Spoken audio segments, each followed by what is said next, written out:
এই কটো আৰু লটো লগ লাগিলে কি হ'ব এটা শব্দ হ'ব সেইকাৰণে এই কটো আমি ইয়ালৈ লৈ গৈছোঁ এই লটো ইয়ালৈ লৈ আহিছোঁ আপুনি যদি চাই ইয়াত ৰংটো একে আছে ৰংটো একে আছে এই কটোৱে মানে ইয়ালৈ গৈছে এই লটো ইয়ালৈ আহিছে ক ল ক বুলি ক'লে ছাত্ৰ ছাত্ৰীয়ে হয়তো বুজি নাপাব ছবিটো লগত লৈ লৈছে অলপ যদি চাই ইয়াতে কলটো ওলাইছে ঠিক যদি এইখন আমি এপাক এনেকৈ ঘূৰাই দিওঁ এতিয়া ইয়াত যেতিয়া গ বৰ্ণটো শিকিলে গটোৰ লগতে দ্বিতীয় স্বৰটো শিকিলে এই গ আৰু চ মিলি গছ আপুনি যদি গছৰ ছবি গছজোপা তলতে কিমান সুন্দৰকৈ আঁকি দিছে মই ডাঙৰকৈ দেখুৱাই লৈছোঁ ভাল হৈছে তাৰপিছত আৰু এপাক যদি এনেকৈ আপুনি ঘূৰাই দিয়ে তেনেহ'লে এইটো ঘ বৰ্ণটো আছে সেইপিনে ৰ বৰ্ণটো আছে যদি চাই এতিয়া কি ওলালে ইয়াত ঘৰ আৰু ঘৰৰ ছবিটো ওলাই গৈছে ছাত্ৰ ছাত্ৰী ইয়াৰ জৰিয়তে বৰ্ণকেইটাও শিকিলে বৰ্ণকেইটাৰ লগতে আৰু ছবিটো দেখি ছাত্ৰ ছাত্ৰীয়ে অতি ভাল পাব মনোগ্ৰাহী হ'ব এইটো ঘূৰাবও পাৰিব ঠিক তেনেধৰণে এই কনচেপ্টটো আমি বনাইছিলোঁ আপোনালোকে এই যিটো TLM বনাইছে অতি সুন্দৰ আৰু ইন'ভেটিভ TLM এইখিনি আপোনালোকে বিদ্যালয়ত ছাত্ৰ ছাত্ৰীসকলক প্ৰয়োগ কৰিছেনে আমি প্ৰয়োগ কৰিছে আপোনালোকে কনচেপ্টটোনো ক'ৰ পৰা পালে আজিকালি শিক্ষা ব্যৱস্থাত এপেলেনৰ ট্ৰেইনিং হৈছে নিশ্চয় ট্ৰেইনিং কৰি আহিছে চাগে ট্ৰেইনিঙে আমাক চিন্তা কৰিবলৈ শিকাইছে ছাত্ৰ ছাত্ৰীৰ মনোগ্ৰাহীখিনি কেনেকৈ ধৰণে কৰিব পৰা যায় সেই বিষয়ে আমি আজিৰ ওপৰত চিন্তা চৰ্চা কৰোঁ ছাত্ৰ ছাত্ৰীৰ মনোগ্ৰাহীভাৱে TLM প্ৰস্তুত কৰাৰ কাৰণে তেতিয়া আমি এটা কনচেপ্ট পালোঁ বোলে এনেকৈ যদি ঘড়ী নিচিনাকৈ আজি আপোনালোকৰ কম্পিটিশ্যন চলিছে নে আজি নিশ্চয় কম্পিটিশ্যন চলি আছে আপুনি জাজমেণ্ট আহি গৈছে নে জাজমেণ্ট আহি গৈছে শেষ হৈছে আপোনালোকৰ এইটো অতি সুন্দৰ সঁচাকৈ ময়ো যথেষ্ট আকৰ্ষিত হৈ গৈছোঁ মন্ত্ৰমুগ্ধ হৈ গৈছোঁ আচলতে আকৌ যদি আমি এইটো হাত আছে আমি দুই যদি বিয়োগ কৰোঁ হয় যদি দুটা এনেকৈ দাঙি দিওঁ হয় আপুনি যদি তলত চাই পাঁচটা থাকিব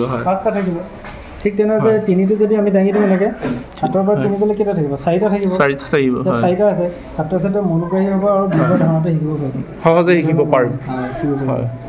অতি ভাল হৈছে এইটো সঁচাকৈ সুন্দৰ হৈছে আৰু আকৰ্ষণীয় হৈছে ছাত্ৰ ছাত্ৰীটো মই নকওঁৱেই মই বেছিকৈ আকৰ্ষিত হৈছোঁ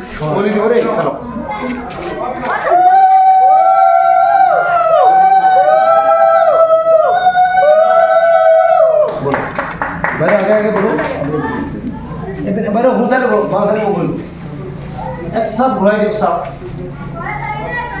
तो পিতা কুমার আছে আমি দেখলো আরো জনাব কারণে বুঝাইছি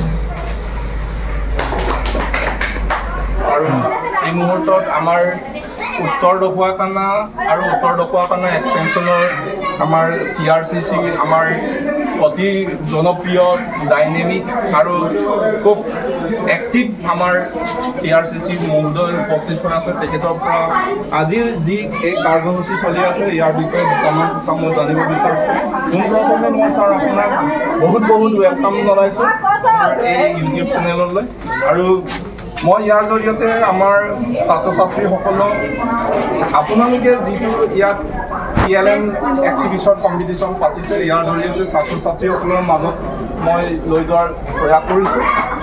ছাৰ আপুনি পোনপ্ৰথমে আজি এই সমগ্ৰ দিনটোৰ বিষয়ে কি কয় হয় আমাৰ যিটো চৰকাৰী নিৰ্দেশনা আছিলে সমগ্ৰ শিক্ষা তাৰ আমি আগলৈ আমি ক্লাছৰ ভিত্তিত পাতিবলৈ দিছিলোঁ গতিকে আমাৰ TLM মেলা অনুষ্ঠিত কৰিছিলে TLM মেলা প্লাছ এক্সিবিশ্যন লগতে আমি কম্পিটিশ্যনটো কৰি দিছোঁ যাতে আমাৰ অসমৰ মাজতে কম্পিটিটিভ যদি ভাৱ থাকে এতিয়া TLMটো আমাৰ উচ্চ মানদণ্ডৰ হয় গতিকে TLMটো প্ৰস্তুত কৰাৰ ক্ষেত্ৰত আমি আগতীয়াকৈ যেতিয়া মিটিং পাতিছিলোঁ তেতিয়া আমি তেতিয়া স্কুল লেভেলত বনাবলৈ দিয়া আছিলে স্কুল লেভেলত তেওঁলোকে অভিভাৱক ছাত্ৰ ছাত্ৰী আৰু শিক্ষকৰ সহযোগত তেওঁলোকে TLM কৰিছিলে গতিকে তেওঁলোকে যি প্ৰস্তুত কৰা TLMসমূহ যাতে আমি উলিয়াই আনিব পাৰোঁ বা আমি ইখন বিদ্যালয়ৰ লগত যিহেতু আদান প্ৰদান হ'ব পাৰে বা ইখনে সিখনৰ যোগেদি যাতে আকৰ্ষিত হ'ব পাৰে TLM প্ৰস্তুত কৰাৰ ক্ষেত্ৰত গতিকে সেই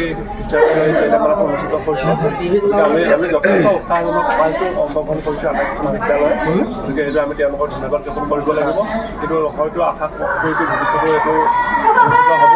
আজি যিসকলৰ ইয়াত প্ৰথম স্থান পাব দুটা ক্ষেত্ৰত সাংঘিকতা আৰু আমাৰ লিটাৰেচিৰ ক্ষেত্ৰত যিসকলে প্ৰথম স্থান পাব বা বেষ্ট হিচাপে স্বীকৃত হ'ব তেওঁলোকে আমাৰ ব্লক লেভেলত ওপৰতে পৰ্যায়ত হ'ব তাত তেওঁলোকে অংশগ্ৰহণ কৰিব গতিকে আজি ছাৰ এই যি উত্তৰ ঢকুৱাখানা আৰু উত্তৰ ঢকুৱাখানা এক্সটেনশ্যনৰ অধীনত কিমান কেইখন স্কুলে ইয়াত পাৰ্টিচিপেট কৰিছে আমাৰ এতিয়া উত্তৰ ঢকুৱাখানা মণ্ডলৰ ভিতৰত আমাৰ 8খন স্কুলে অংশগ্ৰহণ কৰিছে আৰু আনহাতে উত্তৰ ঢকুৱাখানা সম্পৰ্কৰণৰ 6খন স্কুলে 6খন মাত্ৰ নিম্ন প্ৰাথমিক বিদ্যালয়লৈ এইটো নিৰ্দেশনা আছিলে গতিকে আমাৰ প্ৰথম আৰু দ্বিতীয়কে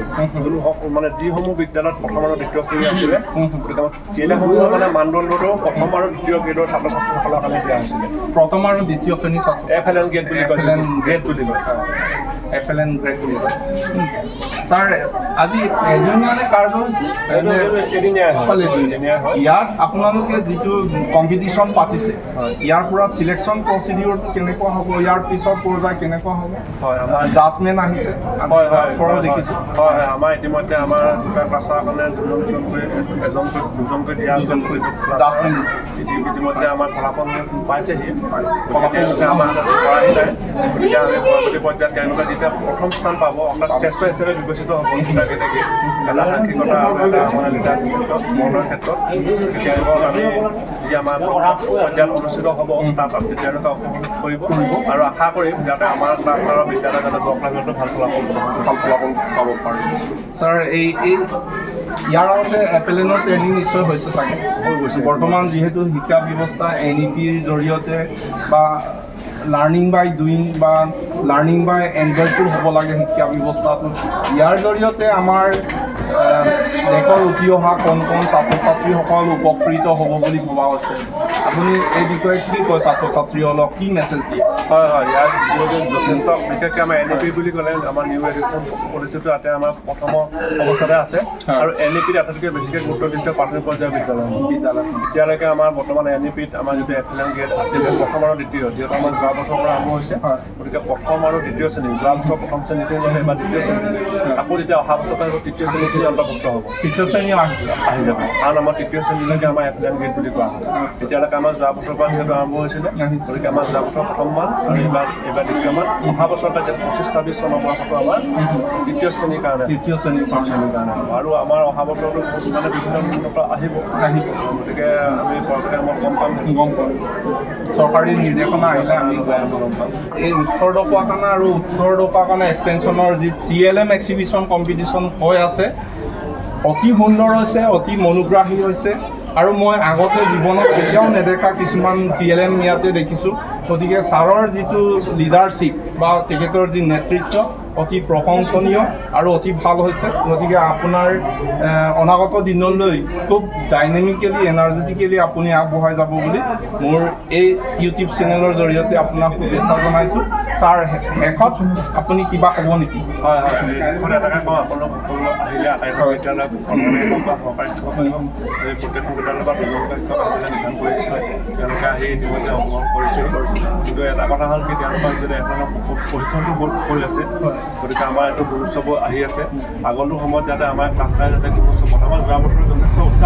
উৎসাহজনক লাভ আমাৰ ফলাফল বহুত ভাল হৈছে আৰু আশা কৰিম যাতে এইবাৰ যাতে হ'ব আমাৰ ছাত্ৰকেইটাক সেইটো যাতে তেওঁলোকে আকৌ আমি যাতে এটা মানে উৎকৃষ্ট মানদণ্ডৰ যাতে ফলাফল পাব পাৰে শুভেচ্ছা জনাইছোঁ আপোনাৰ ক্লাষ্টাৰে অতি ভাল পাৰফৰ্মেঞ্চ দেখুৱাওক গুণোৎসৱত আৰু সকলো আমাৰ বিদ্যালয়ৰ শিক্ষক আৰু প্ৰধান শিক্ষকসকল আছে সকলোৱে নেৰানেপেৰাকৈ প্ৰচেষ্টা আগবঢ়াই যাওক আৰু অতি সুন্দৰ আমি ফলাফল পাম বুলি আশা কৰিছোঁ আৰু মোৰ এই চমু সাক্ষাৎকাৰ অনুষ্ঠানটো ইমানতে সামৰিছোঁ থেংক ইউ ছাৰ বহুত ভাল লাগিল